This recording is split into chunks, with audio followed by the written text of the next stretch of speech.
¿Qué tal, amigos queridos? Bienvenidos a esta nueva enseñanza del libro de los Salmos. Hoy vamos a leer el Salmo 20. Vamos a mirarlo completito porque no es muy largo. Y vamos a leer, creo que son 9 versículos. Voy a confirmar, sí, 9 versículos. Así que vamos a entrar ya rapidito a la lectura. Vamos a extraer algunos principios, algunas enseñanzas y luego vamos a terminar con una oración. Salmo capítulo 20, vamos a leer la versión Reina Valera 1960 que dice: oración pidiendo la victoria al músico principal, Salmo de David. Este es uno de los salmos de David, de los tantos salmos. Este libro está compuesto por 150 capítulos y muchos de los cuales escritos por el rey David. Y hay otros autores también que luego vamos a ir mirándolos detenidamente. Dice el verso 1: Jehová te oiga en el día de conflicto. El nombre del Dios de Jacob te defienda. Te envíe ayuda desde el santuario y desde Sión te sostenga. Haga memoria de todas tus ofrendas y acepte tu holocausto. Te dé conforme al deseo de tu corazón y cumpla todo tu consejo. Nosotros nos alegramos en tu salvación y alzaremos pendón en el nombre de nuestro Dios. Conceda a Jehová todas tus peticiones. Ahora conozco que Jehová salva a su ungido. Lo oirá desde sus santos cielos con la potencia salvadora de su diestra. Estos confían en carros y aquellos en caballos, mas nosotros del nombre de Jehová nuestro Dios tendremos memoria. Ellos flaquean y caen, mas nosotros nos levantamos y estamos en pie. Salva Jehová, que el Rey nos oiga en el día que lo invoquemos.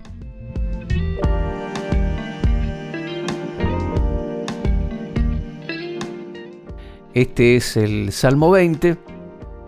Y quiero detenerme en uno de los versículos que creo que es el principal para nosotros, los que hemos tenido o alcanzado la salvación a través de nuestro Señor Jesucristo. Dice el verso 5: nosotros nos alegraremos en tu salvación y alzaremos pendón en el nombre de nuestro Dios. La salvación de nuestra alma. No solo Jesús vino al mundo para salvarnos, sino, dice la Biblia, también para darnos vida eterna. Esto es importante porque siempre decimos que de tal manera amó Dios al mundo que envió a su Hijo unigénito para que todo aquel que crea en Él no se pierda. Y ahí nos quedamos. Lo envió para salvarlo al hombre y a la mujer, para que no se pierda. Y está bien. Era necesario solucionar el tema del pecado, pero también continúa diciendo y que tenga vida eterna. Y esta es la parte principal. Él nos salvó, Él perdonó nuestros pecados, murió por nosotros en la cruz para que disfrutemos de vida eterna. La obra de Jesús en la cruz no era sencillamente perdonar nuestros pecados, sino introducirnos a un estilo de vida mejor que el que estábamos viviendo, por supuesto, porque ya no estamos más en el reino de las tinieblas, sino que estamos en el reino de la luz, pero también tenemos privilegios que los creyentes del antiguo pacto no tenían. Y aquí comienzan los primeros versículos hablando de temas como el Señor te oiga en el día de la angustia, Dios te defienda, te envíe ayuda desde el santuario, haga memoria de tus ofrendas, acepte tu holocausto, cumpla el deseo de tu corazón, te dé y cumpla todo tu consejo. Son deseos buenísimos que el rey David le deseaba a la gente, ¿no? A los israelitas. Y es lo que Dios quiere para cada uno de nosotros. Pero nosotros hoy, a través de nuestra salvación, y por eso nos alegramos en nuestra salvación, tenemos ya prácticamente cumplidas todos estos deseos o todos estos conceptos que perseguía el rey David. Por ejemplo, dice que el Señor te oiga, ¿sí? o el Señor sea tu defensa, ¿sí? En el día de la angustia, Él sea tu defensa. Y nosotros, en Cristo Jesús, tenemos la ayuda de Dios, que es nuestra defensa constante.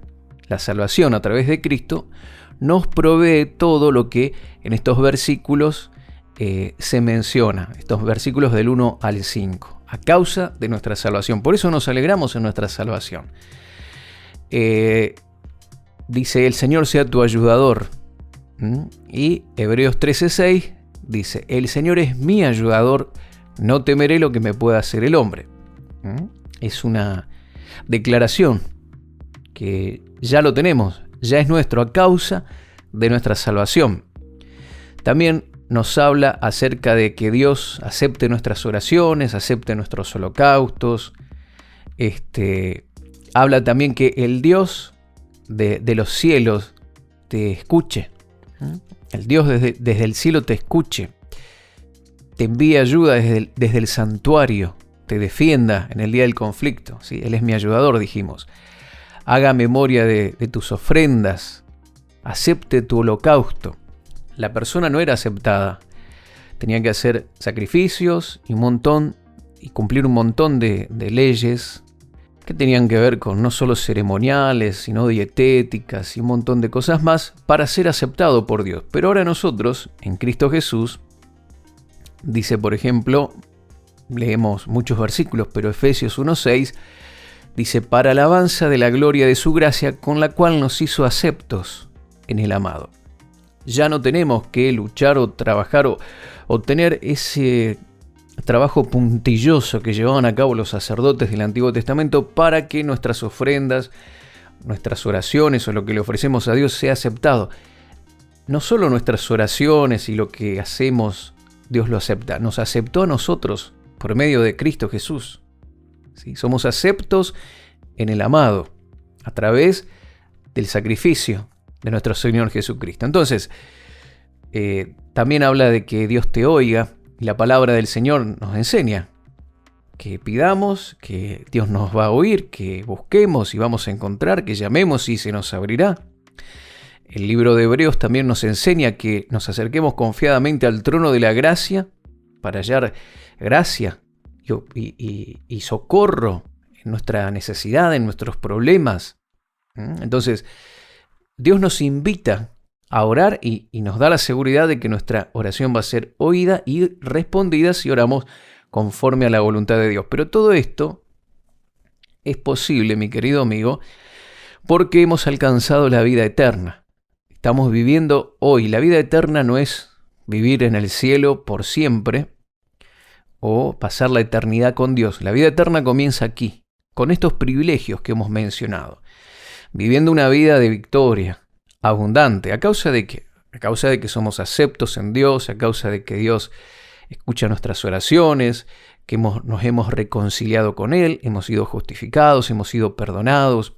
Por medio de Cristo, dice la palabra, que todas las promesas de Dios son en Jesús, sí, y en Él, amén. A través de Jesús, yo puedo acceder a todas las promesas y bendiciones de parte de Dios. Por eso te decía que muchas de las cosas que pide aquí el salmista fueron cumplidas en el momento que recibimos la salvación provista a través de Cristo Jesús. Pero también dice el verso 5, y alzaremos pendón en el nombre de nuestro Dios. Ahora, ¿qué es alzar pendón en el nombre de nuestro Dios? Bueno, cuando nosotros estamos alegres de nuestra salvación, cuando nosotros estamos completos en nuestra salvación, disfrutamos de nuestra salvación, no la sufrimos, sino que realmente estamos viviendo vida eterna, levantamos la bandera de nuestra salvación. Pendón significa justamente eso, bandera. En el hebreo es la palabra dagal o degel, cuya raíz es levantar una bandera o también ostentar. Esta es una palabra muy curiosa Y tiene un significado interesante, porque es exhibir abiertamente y con orgullo una cosa. Hacer gala de grandeza y lucimiento. Qué tremendo esto, ¿no? Tiene que llegar el punto en nuestra vida espiritual que debemos ostentar nuestra fe, exhibir nuestra fe y no ocultarla, no avergonzarnos. Como dice el apóstol Pablo en Romanos 1:16, no me avergüenzo del Evangelio, porque es poder de Dios para salvación a todo aquel que cree. ¿Sí? Es poder de Dios, potencia de Dios, dinamis de Dios, dinamita de Dios, para salvar, para traer salvación a la vida del hombre, de la mujer. Y yo no me voy a avergonzar de eso, porque he comprendido lo que significa, que no es simplemente que me voy al cielo, es que puedo vivir aquí una vida abundante, es que soy justificado ante los ojos de Dios, es que Dios es mi protector, he sido reconciliado con Él, Dios oye mi oración, si estoy en problemas y dificultades, Él responde, Él tiene el poder de hacer milagros en mi vida, Él sanó todas mis enfermedades, todo lo puedo en Cristo que me fortalece.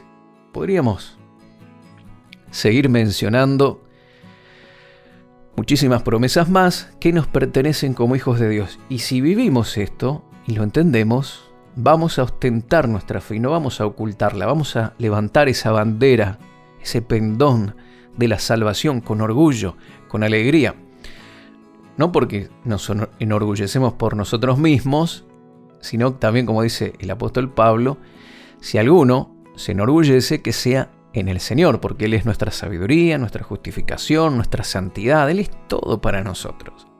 Es tan amplio lo que Jesús logró para nosotros a través de su muerte en la cruz, que es mucho más que haber hecho un milagro en nuestras vidas. ¿Sí? A veces la gente cree que Dios simplemente vino a señalarle el pecado o ayudarlo en un momento difícil, fueron a la iglesia, recibieron su milagro y ya está. No, mi querido amigo, es tan grande lo que el Señor hizo por nosotros. Nos dio tanta bendición que deberíamos enorgullecernos y ostentar nuestra fe y no ocultarla. Pero tenemos que descubrir todo lo que tenemos y lo que nuestra fe representa. Por eso necesitamos levantar en alto la bandera de Cristo. Necesitamos exhibir la vida cristiana como algo digno de vivir. Qué importante esto. Porque miramos a los cristianos y a veces decimos, uy, pero yo para vivir así mejor amargado todo el tiempo, enojado. Se vino abajo, parece una persona que tiene muchos años más que los que tenía. Antes de conocer a Cristo parecía más joven, ahora que tiene a Cristo parece un ancianito, una ancianita.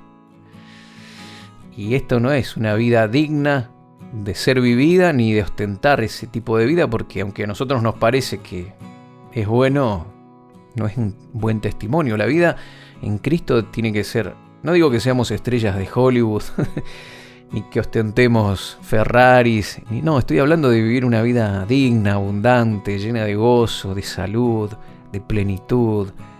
Una vida que realmente vale la pena exhibir y ostentar, porque tenemos a Cristo. No es un orgullo personal, sino que es un orgullo por tener a Cristo. Y como dice el apóstol Pablo, si alguno se gloria, gloríese en el Señor. Una pregunta, mi querido amigo, mi querida amiga, ¿qué bandera levanta y exhibe tu vida hoy? Este tipo de bandera, de un cristianismo victorioso, de una obra de Cristo consumada en la cruz que me da salvación, me da sanidad y estoy tan persuadido de lo que creo que ostento mi fe o me escondo. Y mi bandera es la bandera de la derrota, la bandera del fracaso, de la enfermedad, del temor, de los miedos. ¿Qué es lo que se exhibe? ¿Qué ven las personas cuando nos ven a nosotros? Esta es una pregunta que cada uno deberíamos responder, ¿sí? Pero tenemos que levantar la bandera de la victoria, la bandera de nuestro Señor Jesucristo. El verso 7, interesante versículo, dice: estos confían en carros y aquellos en caballos, Mas nosotros en el nombre de Jehová nuestro Dios tendremos memoria. Cuando habla de carros y caballos está hablando de poderío y superioridad militar que tenían los pueblos enemigos, mientras que el pueblo de Israel tal vez era inferior o no tenía todas esas cosas, pero ellos ponían su confianza en el Señor. Vemos en la Biblia varios ejemplos e historias de esto, donde Dios siempre pone mucho cuidado en el hecho de que dejemos de confiar en Él para poner nuestra confianza en otras cosas, en los recursos, en habilidades, en cosas que podemos tener humanamente que nos pueden ayudar. Y bueno, cuando tenemos todo ese paquete de cosas a nuestra disposición, es más difícil confiar en el Señor. Sin embargo, la grandeza muchas veces es un estorbo para la obra de Dios. Porque es más difícil confiar en Dios de manera real y verdadera cuando tenemos muchos recursos maravillosos a nuestra disposición. Es más difícil. Confiamos ya en el dinero que tenemos, las habilidades y todo lo demás, ¿sí? Pero cuando no tenemos nada de eso, no hay recursos, no hay habilidades, no hay forma de que podamos lograr las cosas, entonces nuestra confianza está puesta únicamente en el Señor. Y Dios quiere glorificarse en eso. ¿Recuerdas la historia de Gedeón? Tenía un ejército de, creo que eran 30.000 o 32.000 más o menos soldados que tenía a su disposición, y el Señor empezó a limpiar y empezó a decir: mandá gente a la casa, se fueron, quedaron 10.000 y así hasta que quedaron 300 hombres nada más. Una cantidad irrisoria para enfrentar a los madianitas, que eran como langostas que cubrían la llanura. Era una desventaja total, era algo totalmente desproporcionado, ¿sí? Y Dios quería justamente eso, para que ellos no confíen en sus habilidades y digan después: fue por nuestra propia fuerza. ¿Sí? Dios cuida mucho esos detalles y Él quiere que confiemos solamente en Él. Porque cuando somos grandes es posible hacer mucho con los recursos humanos y simplemente decir: sí, Dios me ayudó, pero sabemos que fuimos nosotros. Entonces el Señor quiere que, así como hizo con Gedeón, fíjate que también lo hizo con Pablo. Pablo, un hombre lleno de sabiduría de Dios, que estuvo en la presencia de Dios, que aparentemente fue trasladado al cielo, unas revelaciones tremendas. Dios trajo una situación a su vida, una debilidad, para que él siguiese descansando en la fuerza del Señor y no en su propia habilidad. Segunda de Corintios, capítulo 12, versos 7 al 10, en donde dice: entonces yo, Pablo, me glorío más bien en mis debilidades, para que repose sobre mí el poder de Cristo. Entonces aquí encontramos una enseñanza también muy, muy importante. Necesitamos no confiar en carros o caballos, que representa el poderío humano, sino nuestra confianza siempre tiene que estar en el Señor. Tal vez no tenés recursos, no tenés muchas capacidades, te sentís débil, entonces gloriate en eso, porque cuando sos débil, entonces, dice la palabra, somos fuertes en Dios. Muy bien, hasta aquí la enseñanza de hoy. ¿Qué te parece si oramos en relación a esto y le decimos al Señor: Padre, gracias por tu palabra. Gracias, Señor, porque en la obra de Cristo en la cruz, su salvación me provee todo lo que necesito para vivir una vida abundante y victoriosa. Soy perdonado, soy salvado, soy acepto, tengo perdón, tengo el Espíritu Santo. Las puertas del cielo están abiertas para mí, para que me pueda acercar todas las veces que sea necesario y hallar gracia y misericordia en medio de mi dificultad y debilidad. Te doy gracias por ello. Gracias porque mi vida cristiana es una vida de victoria, de poder y de bendición. Si hasta ahora no levantaba en alto la bandera de Cristo, la escondía, te pido perdón y ayúdame a ostentar mi fe y a no ocultarla.